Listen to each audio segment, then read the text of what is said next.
Hello, everybody, and welcome to Stat Check. This is the first-ish in the episode in a new thing we're doing. I've called it Faction Fixation because Faction Focus is taken, and I couldn't come up with anything else that rhymed. I'm sticking with it just now. But for the first episode, we have Kyle Grundy of the Puretide program, who is here to talk to us all about Tau in 9th edition, Tau in 10th edition, and his experiences with Tau in general, because he reached out to us and we were like, yeah, it seems like a good idea to do that. So I've just invented a show around him because that seemed easier than trying to fit him into anything else we had going on. So, hi Kyle, how you doing? Thanks for being with us today. I'm fantastic. Thanks for having my needy ass on show. Hey, whatever gets more content out there. I don't think anybody else can find. So, start with a little bit. Tell us a bit about yourself, about your history with 40k and Tau specifically. Yeah, sure. So I'm a fantasy player at heart. That's where I started with my nerd fixation. Lizard men, so another filthy army. And I thought, yeah, what's this 40k thing? And I turned up to a gaming night, which was just 40k. I forgot that Thursdays at GW was 40k and Tuesdays was fantasy. And I said, I don't want to do combat in 40k. So a lovely GW representative went, well, this is Tau. They don't do combat. I saw the battle suits, and then 20 years later, I'm now playing Tau still. So I've played it for a very, very, very long time. No, that makes total sense. As long as I've known you, which is coming up for like a long time now, I don't want to talk about it. Like 5, 6, 7 years. It's too long. It's too long. You've been a Tau player, so that makes sense. I've very briefly seen you dallying with other armies when you've been told to for like Team England stuff, and that's been about it, right? Yeah, I had a dabble with Blood Angels. I really enjoyed Blood Angels. It was basically Tau, but without shooting. Just go at them, turn 3, 4, and 5 with combat, right? I did quite well with that. My claim to fame. 3 and 2 at a stacked event. I like that. It was good. I'll take and then Finn, back to Tau. Tau. Every time Tau. So, how has your Tau experience been in 9th edition in general? Like, how have you done event-wise? How have you done globally in terms of like rankings, all that sort of thing? Yeah, so it's fair to say that when the 9th edition, the new ITC season started with 9th edition and Tau came out, they were unbelievably strong, and that instantly put me off because it wasn't a matter of skill, tactics. It was just, oh, okay, my opponent hides, they die. My opponent comes out in the open, they die. So how many airbursts can I put on my crisis suits and how many SMS can I fit in a list? Presented by the lovely Alex Harrison, who went to, I think it was the Southampton one or Beachhead Brawl, I think it was, and then just went blah and just killed everyone. That's not fun. So yeah, the Montcar indirect was just filthy and it took all skill out of the game, in my opinion. So I joined a little bit later, pretty much around the nerfs when they realized, oops, it was too strong. And I think some of my claim to fame was 3rd at Newcastle, only losing out to the one and only yourself, King Nid, because in that bloody tournament, out of 5 games going into the final cut, it was Nids, Knights, Nids, and then I was like, oh, okay, this is good. I'm at the final cut now, Nids. Oh, come on. Oh, come on, man. 5 out of 6 games against Nids. Were pretty good at that time, yeah. But I did earn my nickname. It was like there was those memes that were shared of me just shooting a Maliceptor with a shotgun behind the shed. It was just me going Nid crushing. And then I think our game... not bring one. That was the real concept. Yeah, and I think one thing I remember about our game was really funny is that, fatigue kicks in. And I think you went for that moment of charging that Hive Tyrant in and you failed a 6-inch rerollable charge, but then I completely forgot like an idiot that I had 5 crisis suits just in reserve. I think you actually forgot it was your turn 2. I think because you played your turn 1 so fast you thought it was still turn 1. I think that's genuinely what happened. And for me playing fast, I was like, oh yeah, cool, bam bam bam, done, and then it was like, oh, I looked over your shoulder and I was like, oh, those are my crisis suits over there. God damn it. And then in that game, I think after that, it was just, he was that, I think it was the Hammer and Anvil mission. And so then the Harpies dropped down and one shot your Hammerhead, which exploded and killed your Ethereal. Killed me Ethereal! Yeah, but he was doing nothing but rolling ones, so he wasn't giving me anything. He just died in the process. But no, that was a really good tournament for me. 3rd was my highest podium in a super major. And then obviously throughout that, I just experimented with lists, trying new things out, really setting that kind of balance trend of not just going in with one kind of, I'm going to go all in Hammerheads or all in Crisis. It's creating that balanced list approach to a meta that was still undetermined. At the time, there's a lot of Nids, there's a lot of new things popping up. And I did quite well. I think I went to I went to all the super majors and still did consistently, 4-1. I think LGT was my worst. I think me and you again were sat at a table going 3-2 table. This is not right. Yeah, we were like in the 130s, and like, weren't we just in the finals of a super major playing each other? We're 2-2 together. This doesn't feel right. This just doesn't feel right. So I think we just kind of like shoved that under the carpet. Pretend we didn't see each other. Yeah, it was an RTT. It was an RTT. Exactly. Yeah, it doesn't matter. And then I picked myself up and again went back to being consistent. And then when the bombers became a thing, again, it kind of turned me off because it was just like, oh, I go first, you're dead. And again, it wasn't really tactical. It was just, do I go first? Can I lay the hurt on you? Brilliant. Bomb, fly off, come back, bomb, and then shoot you to death, or just get the game done in turn one. I don't want to pay hundreds and hundreds of pounds to go to tournaments and travel just to do that. So I specifically decided not to take the bombers to LVO.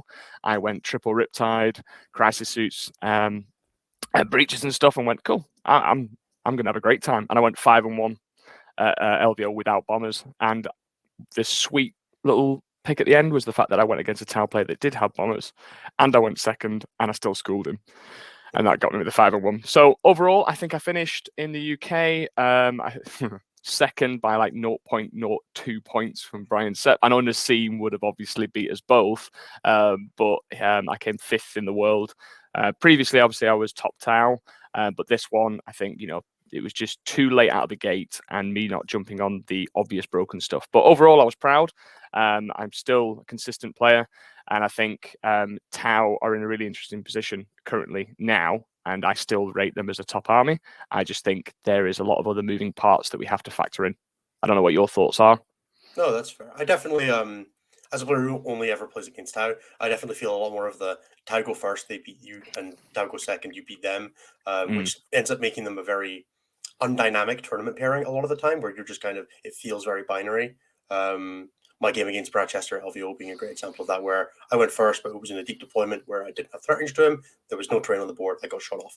It feels like you show up, you paid your money to go to LVO, and oh, cool, I didn't get to play a game. Tau definitely feels like the army that the most epitomizes that. I suppose Iron Hands right now is probably doing a really good job of that, and I'm fulfilling my quota of making other people not have that same experience. But they're definitely like one of those armies that I personally refuse to respect, whether as a player or as an army. Like, if you play Tau, you're not really like, you're at the event, but are you really at the tournament? But I feel like that's maybe slightly being unfair to some people. I think that's probably me coming up with Bernard Lee, the #1 Tau player in Scotland for a long time, who was just that, and like that was what he lived for. So I think if you'd have asked said that to my younger self, I'd have been like, bro, what you on about? Tau are amazing. But I think after years and years of just verbal beatdown because I play Tau, and also the fact that I'm bold and ginger, I'm literally immune to it now. I'm like, yeah, you hate Tau, so what? I'm going to steamroll you now. Now, how do you feel? It's not nice, is it? Worse, yeah. So yeah, I think Tau have definitely, like Eldar, they're right to be beaten on verbally because we have been horrible offenders of certain key rules like indirect, non-interactive play, fire and fade, janky rules. And every time I seem to open my mouth on a podcast saying, "Hey, there's this really cool trick," immediately it gets put into an FAQ on the UKTC. So yeah, I'm gonna try and not talk about certain things that will get instantly banned. Let's see if we can get you talking a little bit later. Oh, we'll see.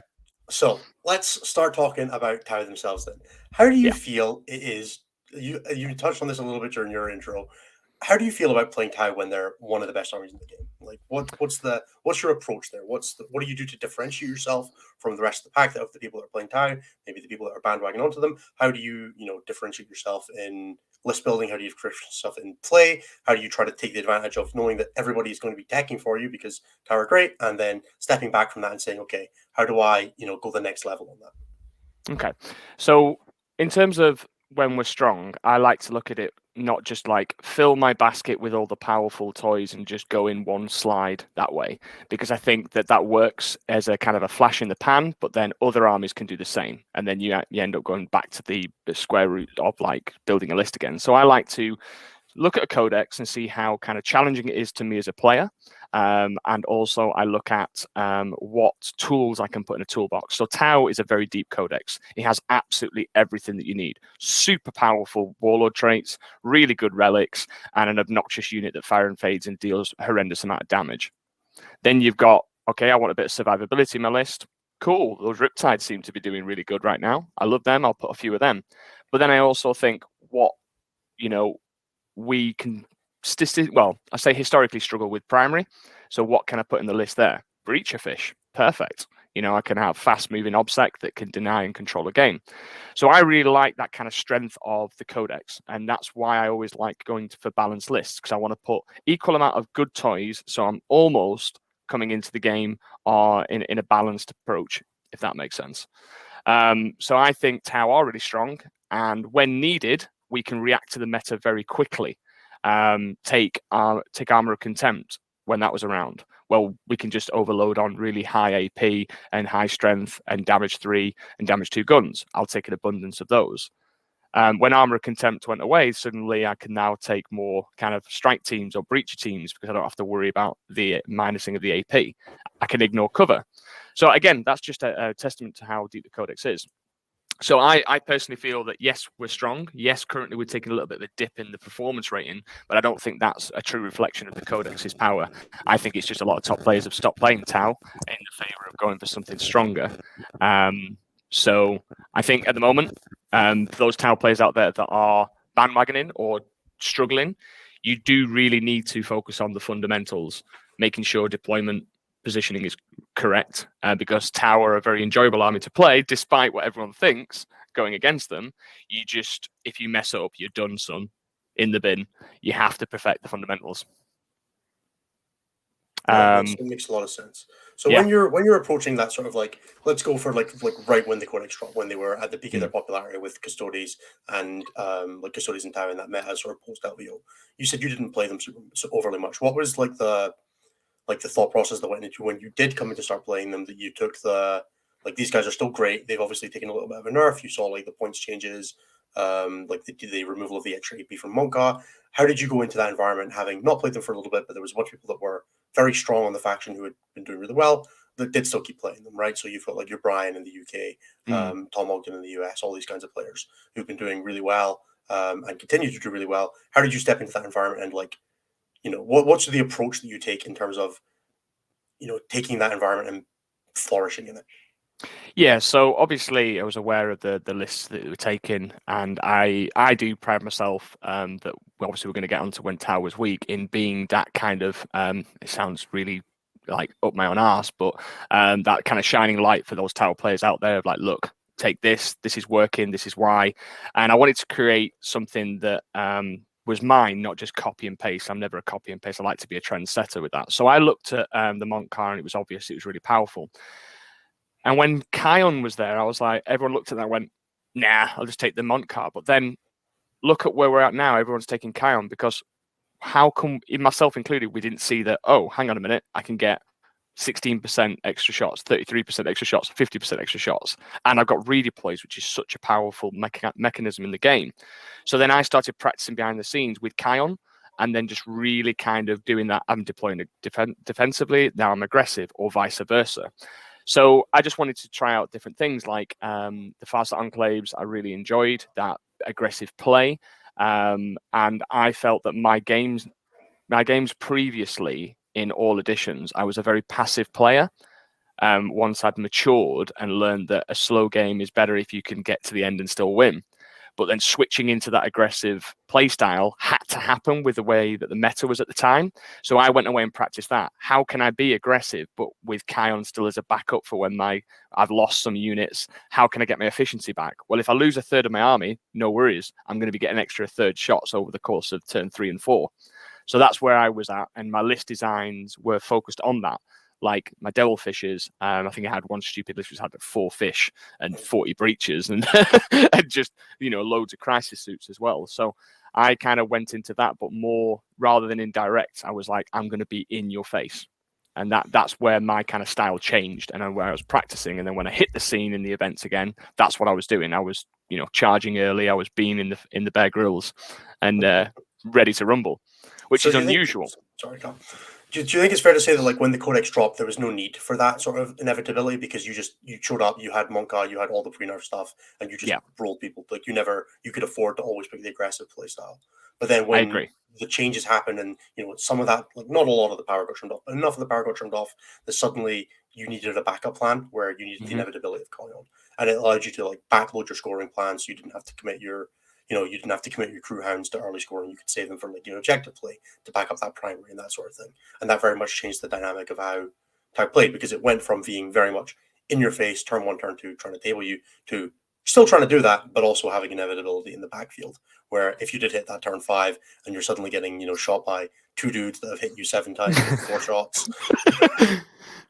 Yeah, I agree. I think you've hit the nail on the head. It's that for me as a competitive player, I want to be challenged. I want to have one of those games where it comes down to like a couple of points where I am absolutely sweating. I'm thinking, oh my God, if I make a mistake, this is going to lose me the game. I want that challenge in any game with any opponent. I know sometimes that's wishful thinking because some games just kind of go, no, you're done. Vice versa. But I really do want that challenge. And I think at the time, if I'd have just done the easy thing and gone, hey, you know what? I'm going to go to an event. I'm going to smash 5 people. Oh, look, I've won. I wouldn't feel good. I'll be honest, I wouldn't. And that's not me being all patriotic and all that. I wouldn't because I wouldn't have been challenged. We're very different people, Carl. I know, but I mean, deep down inside, I'm like, you absolute liar. Of course you bloody would. I want You'd be like, trophies. oh yeah, I want trophies. But I wouldn't feel like I've earned it. Is I think the key thing there. I wouldn't feel like, oh look, I've just taken it. And because I've only ever played Tau, really, forget that one little should we just say never happened. It never happened. That one love affair that I had with Blood Angels because I was told that I had to. But no, like for me, I wanted to really kind of play the tactical game that I love and be challenged. And I think that's why I didn't kind of just jump onto that bandwagon. No, that makes sense. So transitioning then, what do you do when Tower terrible? I still play them. This was I know. I get that, Kyle. That's why we're here. Come on, man. You got to let me finish the question off a little bit. So, for example, the end of 8th edition, you were still very much playing Tau, and then the start of 9th edition, we saw the move away from like the 6 Farsight Commanders build that was doing very well at the end of 8th edition, which was like and then we transitioned to 9th edition. You kept that same codex, but the options kind of just didn't stack up the same, right? It just didn't quite score as well. It didn't quite fit as well into the way that like armies were built, detachments worked, and you very much transitioned into the Tau Codex didn't translate well to 9th edition. I think it's very fair to say, but you still did pretty well with it. You were still out there fighting and banging, and then we've seen periods within the current 9th edition Codex where it's not been the top of the meta. Like I think the Tyranids Harlequins meta is a really good example of a time that was very hostile for Tau, where I don't think either of those armies particularly struggled with Tau, and that meant that you could definitely beat on the lesser factions, but if you were trying to win tournaments, it was an uphill struggle. I think that's fair to say. So how do you approach that kind of period in Tau? What's the decisions that you're making? Again, that differentiating factor for you as a faction specialist, where you say, no, I'm sticking with my faction. Here's how I'm making it work. Sure. So I think with the transition into it was just like, okay, if we get tagged, we're done. Oh, okay. And then the Greater Good book came out with the Farsight stuff, and that gave us a little bit of a leg up. But it was still a very challenging game. The way I looked at it was, okay, there's nothing I can do about that. There is nothing I can do, but what can I do within what options I've got? So I looked at designing a list that had survivability in it. It was that big blob of 9 bodyguard units, Farsight, a Cold Star, the one Riptide with that special relic gun that was horrendous, flat 3 plus D3. And then I went for utility picks. So again, breaches when they could go in units of 5. So I had 20 of them, 2 Devilfish, 2 Remora stealth drones because they were a drone and they could go in a Devilfish. Because why not? And then like a few other units, stealth suits as well. So what I looked at was, okay, myself as a player, what do I struggle with? Positioning. What's the charge phase? How does it work? Sometimes I still find myself asking those questions. But anyway, what I did is I focused on that. I focused on, well, what can I do in the core mechanics and the fundamentals of the game? So I was using my crisis suits to charge to then effectively pile in, consolidate to get fire and fade because I didn't have that as an option. So I was using clever little plays like that to keep me in the game and to obviously, put my opponent on the back foot. And because I knew my army like the back of my hand, all of that was just not time consuming for me. People were like, "Oh, Tower trash," and I was like, "Yep, but I'm not." So let's go. And one of the events I went to, I think it was Nottingham, where I went 4 wins and 1 draw, and went undefeated with Tau at a time where people were maybe going 1 and 4 or 2. So it was simply because I was focusing. The only differentiator was the fact that I didn't look at, what my guns can't do anymore, or what my army can't do like that it used to, and looked at just focusing on positioning, getting into position with movement, charging, and then obviously catching my opponent out on a few little stratagems and little things like a devilfish with 2 remoras in. When you pop the devilfish, I can block off with the remoras. A couple of little stratagems like the one where the mortal wounds in the charge phase of the crisis suits caught people out all the time. Here's a unit of 9 dudes. On a 3-up, you take a mortal wound. So statistically, there's 6. And they're like, what? And then I'm also AP1 in combat, and I've got a boatload of attacks, 27 attacks. Oh, I'm hitting on 5s, but now I'm hitting on 4s in combat because of far side. So yeah, strength 5 AP1's no joke in combat in mass. So I was doing things like that, and that honestly, that one trick was catching people off guard completely. Stealth suits were doing the mission, breaches were doing the mission. Everything else was just hitting people in the face really hard and charging early doors. So I think Tau, when they were weak, that's the difference. Don't focus on. So what you were doing was basically subverting the expectations of this is what Tau were good at. It's not anymore, and you were rebuilding it from the ground up. Is really what it sounds like. Pretty and much. That's a really good approach for anybody who's either playing a faction right now that's not at the top of its game. Is really just trying to approach the game from the fundamentals, right? You've got to win the game by scoring more points than your opponent. How can your faction do that? And that's the only real way there is to do it when you're not playing, if you're not playing, Dark Angels or Iron Hands or Gene Sword Cults right now, is, really attack the game from the position of the bottom up. And I think Kyle gives some really great examples of that. And now we're going to move on to how that goes in 9th edition with the 9th edition codex. When that codex hasn't been great, what's your approach been? So the 9th edition one. So I think, to be honest with you, it's that lesson from 8th stuck with me, and it's something I'll always fall back on. 9th edition, I think recently as well, it's been really, really kind of Wild West territory. We didn't know what we would be going against. Manchester, I know we're going to get onto that, but it's a prime example. I took a step back and teched for what I thought was going to be coming in the meta, and looked deep at the codex and thought, what tools do I have to tackle these particular threats? And simply looking at it in terms of what's in front of us, what do we think is going to happen, and tech for that as best you can, but understand that the fundamentals will actually push you through. So I think there's an article once about player skill, army strength, and then luck, that 10%, 45 and 45. And I knew that because I'm a faction specialist and my player skill, that's 45. My army might not be, let's say, 45, it might be like 20. So then I've actually bridged the gap. So if my opponent's got a strong army at 45, but actually doesn't know how to use the bloody thing, then we're going to be on a balanced footing. And then the Dark Angels at 50, it never mattered. Yeah, and then there obviously are some anomalies, like here 30 Desolation Marines and 30 Terminators, and I'm just going to stat check you. Don't know what you're talking about. Couldn't imagine that being a good list. Oh yeah, nobody on this call ever, did that. Nobody noticed Desolation Marines were good and brought them. Yeah. So, do you enjoy Tau more when they're at their best or at their weakest? Or is it definitely somewhere in the middle? At the weakest. So would you say you had more fun with that time where you were still using the 8th ed book, or were having more fun like now, or like right when they got nerfed?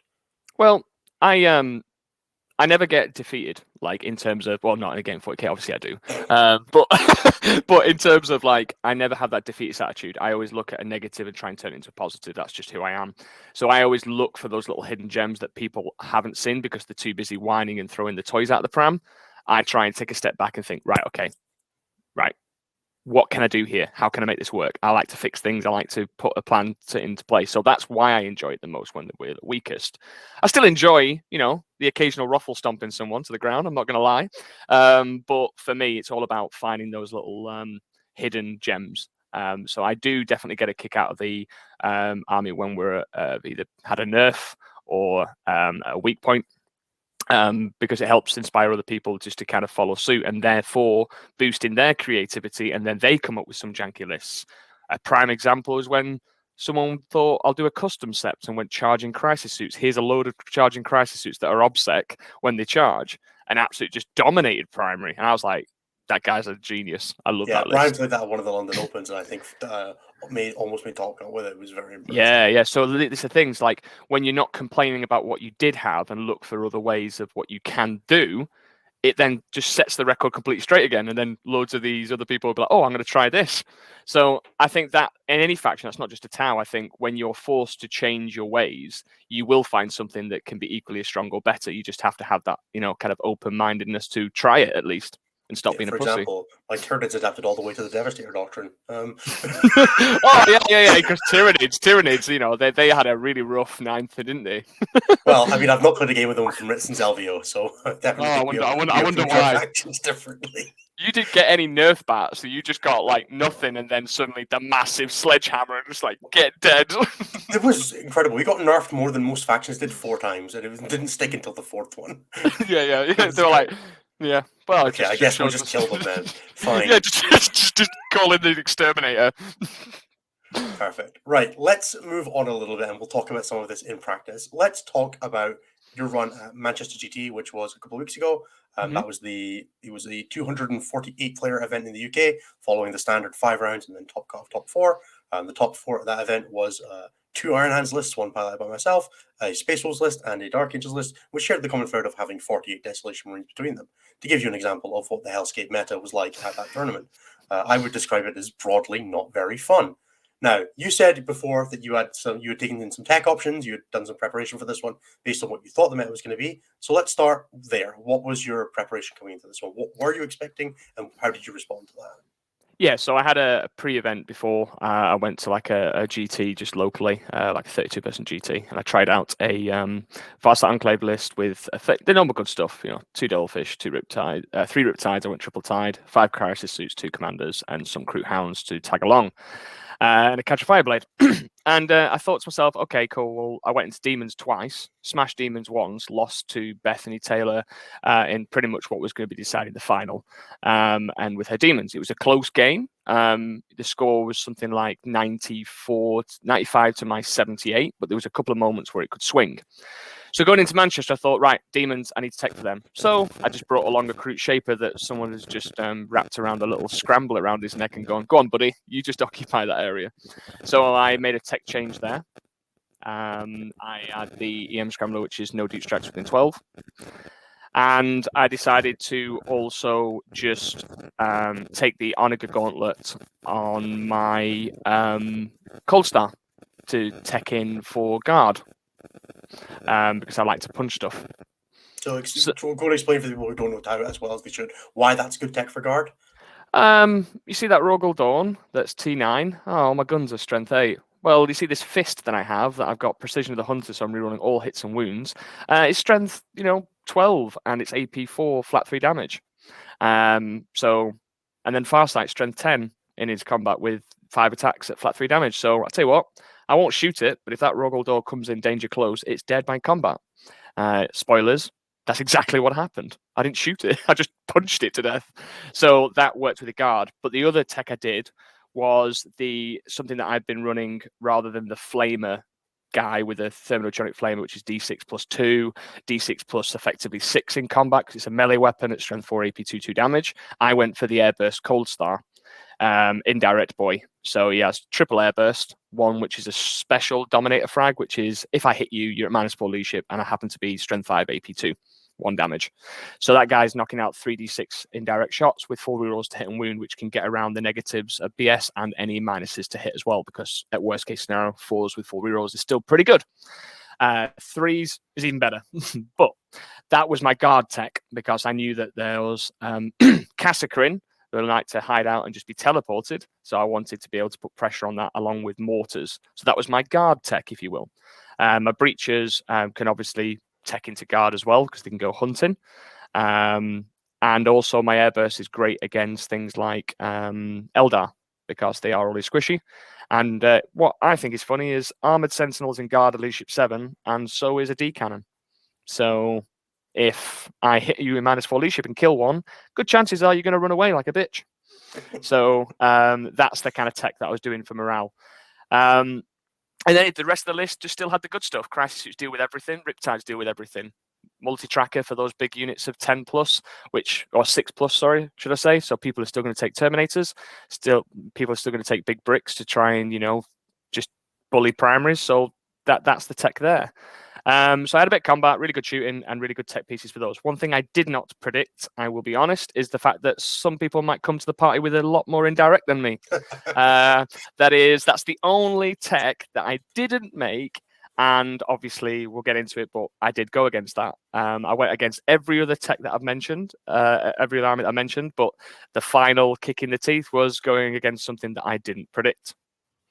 So, how would you say broadly overall? Because I don't think it's super valuable to go through the individual games, but to go through sort of like the general consensus of your list. You had one of the tougher runs of the tournament. You started off round one with Connor Barkowitz. I believe you played Andy Oakham round two. So just absolutely getting like into the haymakers, and then Manny in round five. You definitely had one of the tougher runs. Everybody else was looking around like, it's a good job Kyle's playing all the tough games because we're not yet. Yeah. It was very, very good of you to take a bunch of people out for us. You're welcome. So that we could have one of the better top fours of the season. How did you feel like in that game 1-4, your tech worked out and like your list was performing? Because obviously you did really well, but it looked like there were some difficult games in there. So talk us through sort of like the generals without going into like too specifics on the games. Yeah, so like you mentioned, the round one, when I saw the pairings go up there, I was like, oh my god. Talk about starting bloody strong. Yeah, I'm going against Conrad, King Kong, the guy himself with Eldar. Well, Airburst guy, you better pull your weight. And in general, it's a really good game. We're very good players. We're veterans, so we knew what to do. Like, don't move your home field objective. Just move the other one closer to your side, and then all the objectives were mirrored.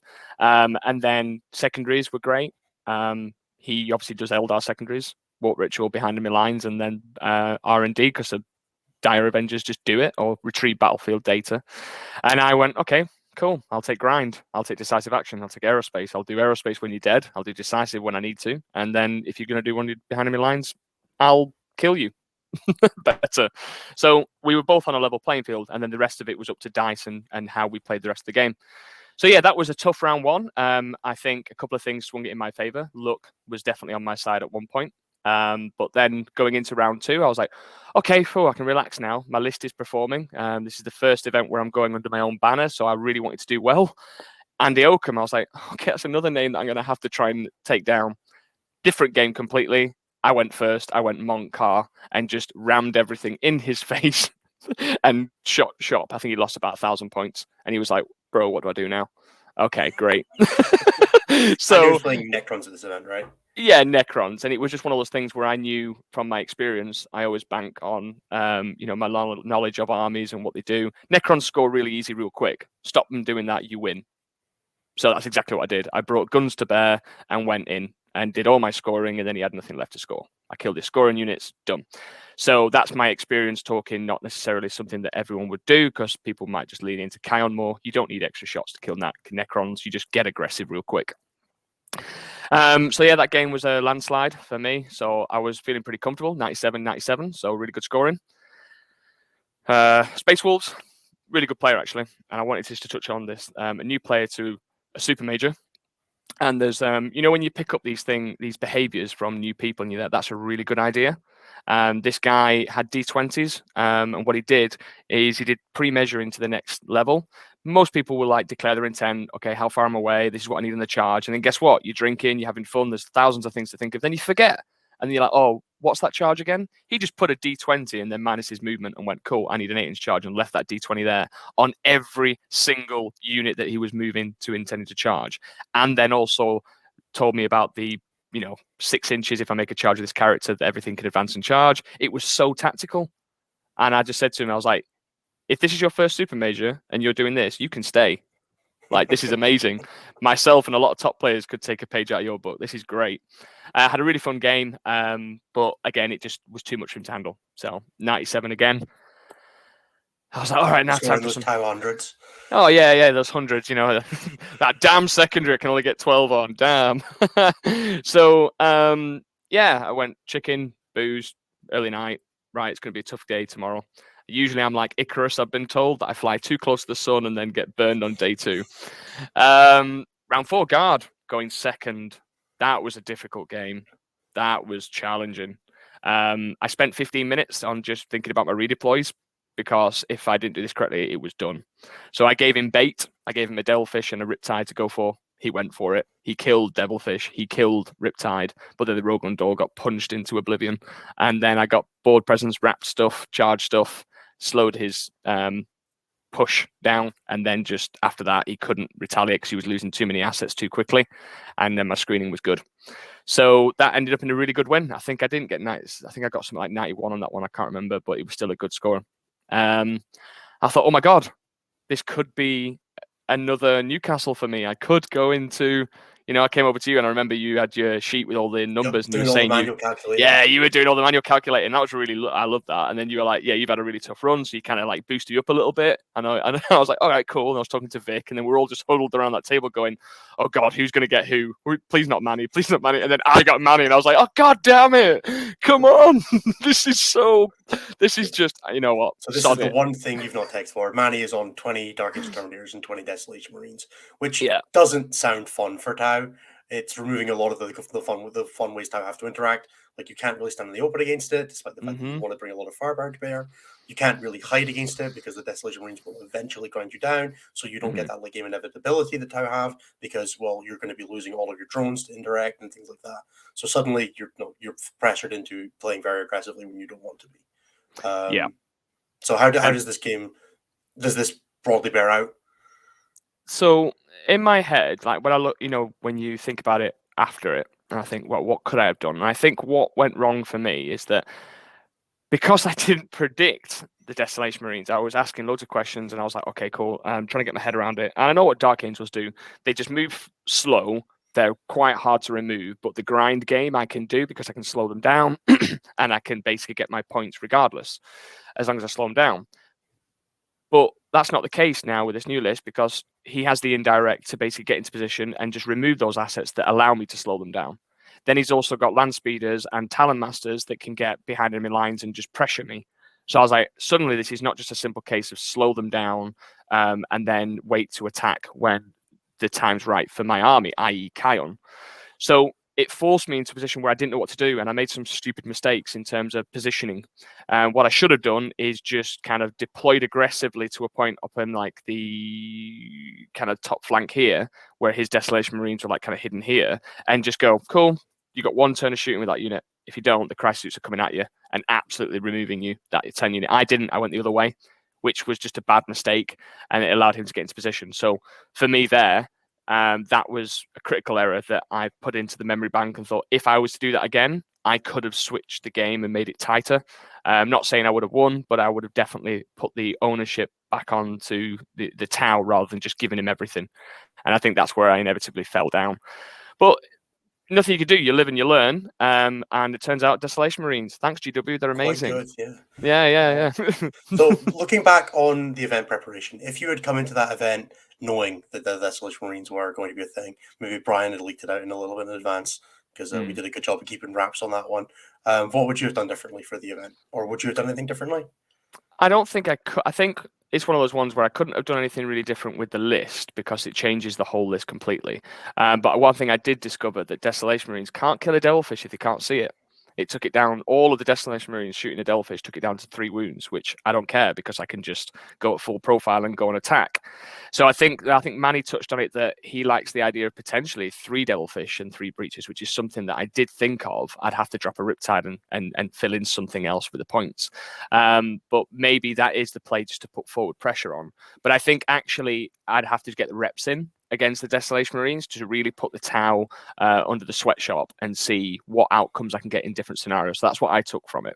So I wouldn't necessarily say to myself, oh, I'd have changed my list, because I honestly don't think I would have done, because then I would have suffered into other pairings that I'd got perfect. I just think it's lesson learned, and hopefully the Desolation Marines aren't going to stay on the scene for much longer.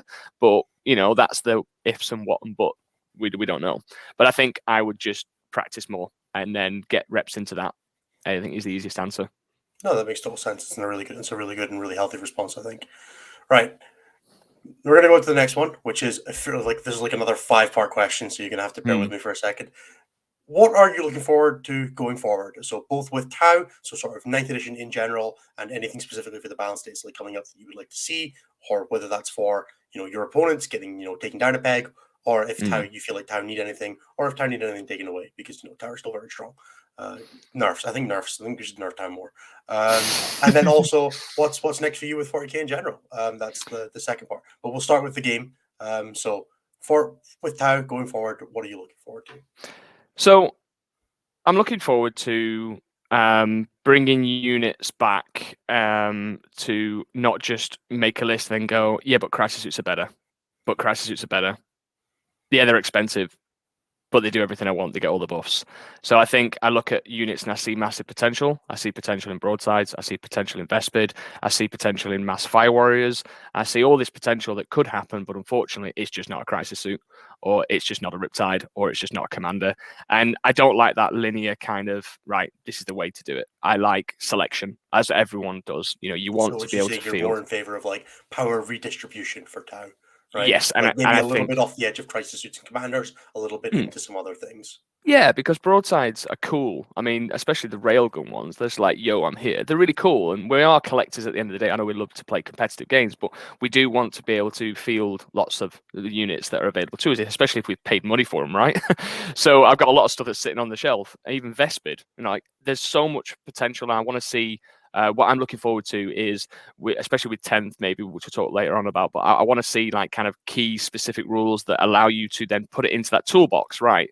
I want everything to have a position that can be played within your army composition and has a role to play. I like it when your army gets to that point where you can pick and choose, not just spam something that's really good. So I'm looking forward to redistribution of power, like you said.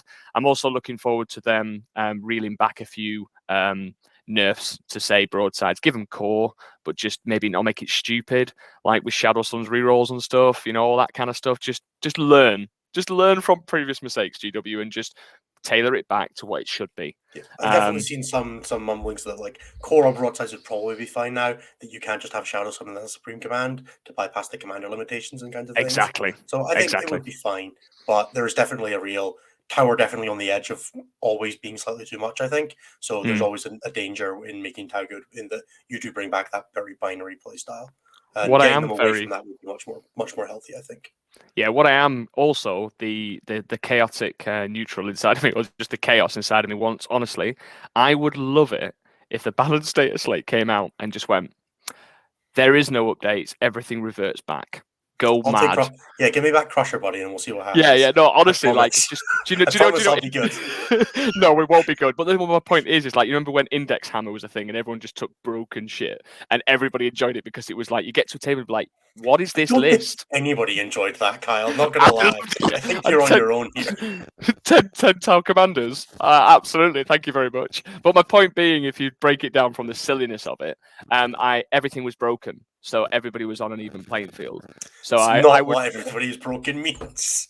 Well, but I kind of enjoyed it. The chaos inside of me enjoyed it. I was like, excellent. Everyone's on the. I just think. Yeah, of course the terrible players enjoy. Of course the terrible players enjoy when everything's broken because there's no skill expression.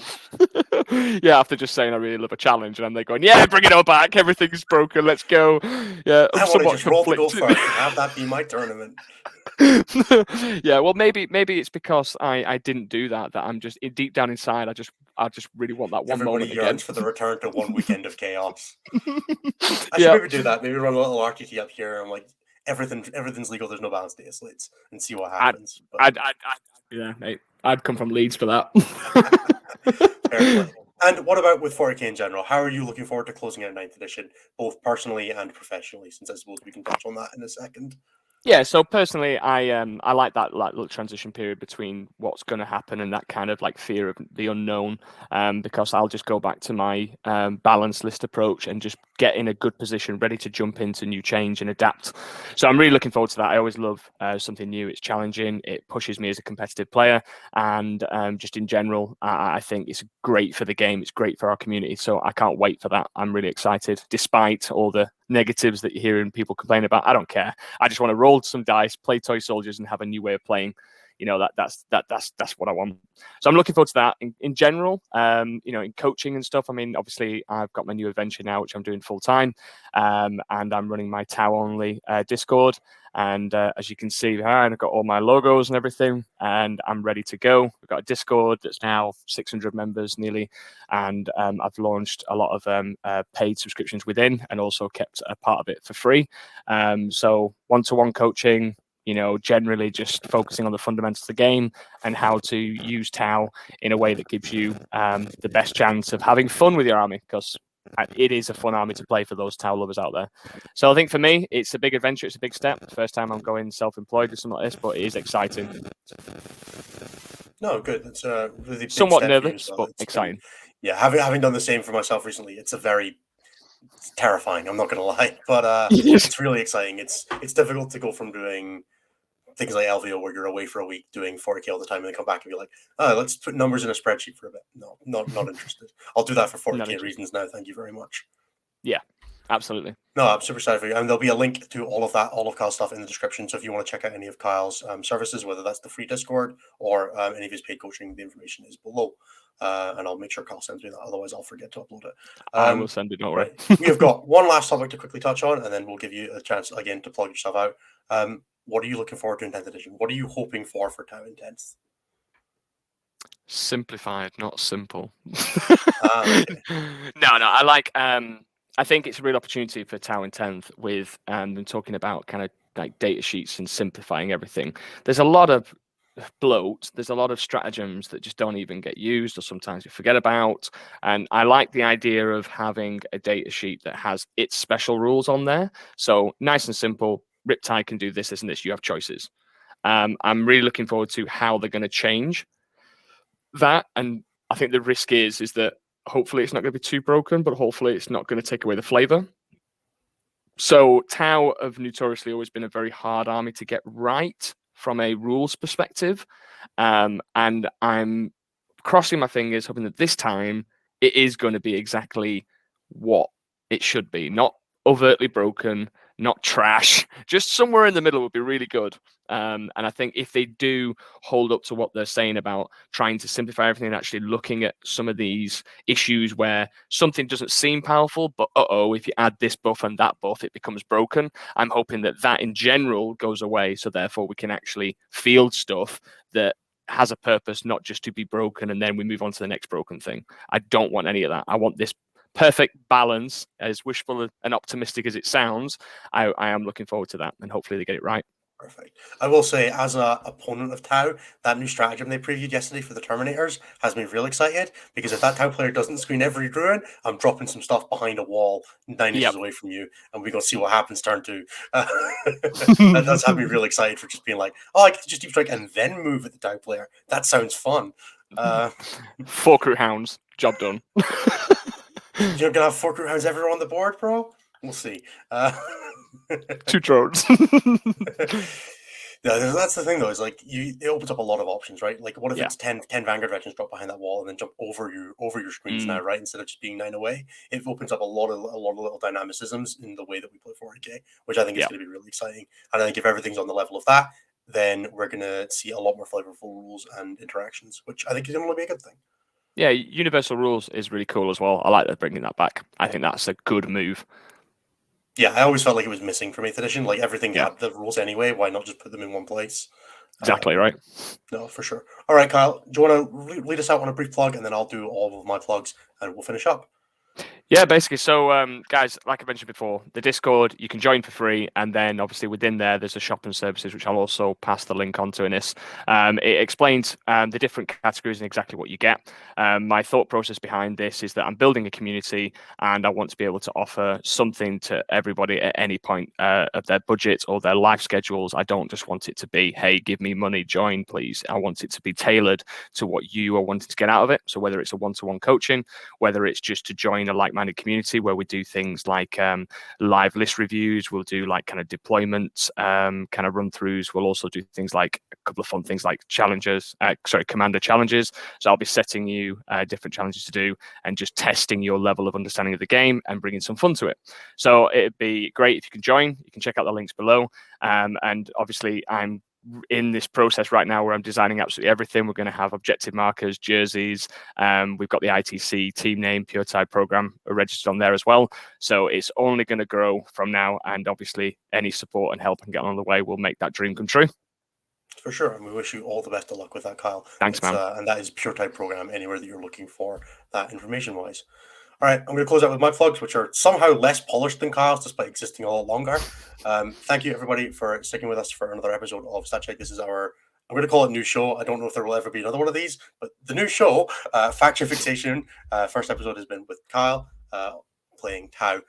If you liked what you heard here and you want to hear more of us, you can check out all the things that StatCheck does at stat-check.com. Whether you want to see the live shows, we've got the main show, which covers the week in stats and meta discussion and all the random crap questions our Discord asks us, or you can check out Enter the Matrix, which is our team focus show, or XM1, which is our show focused on being good while being busy.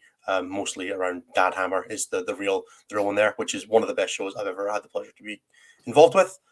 We do also offer our own coaching, which you can check out at stat-check.com/coaching. That's myself and Typhus. So if you're interested in not Tau coaching, that's probably the better place to go. No offense to Kyle, but he's very Tau focused. So, yeah, that is all I've got for you. Thank you to all the patrons who will be getting this a week early. This will be coming out on Friday, the 7th of April for all patrons, and this will be live on YouTube feeds for everybody on the 14th of April. So if you're watching there and you'd like to see all of our bonus content a week early, do check out the Patreon, which is patreon.com/statcheck. For $5 a month, you get access to our Discord and all of our bonus content a week early. Thank you so much, everybody, for being with us. Thank you so much, Kyle, for taking the time out of your day on a Wednesday at lunchtime. Because this is what content creator life is now. Everybody, have a wonderful week. Good luck at any tournaments you're at this weekend. Thank you. Goodbye. Thank you very much.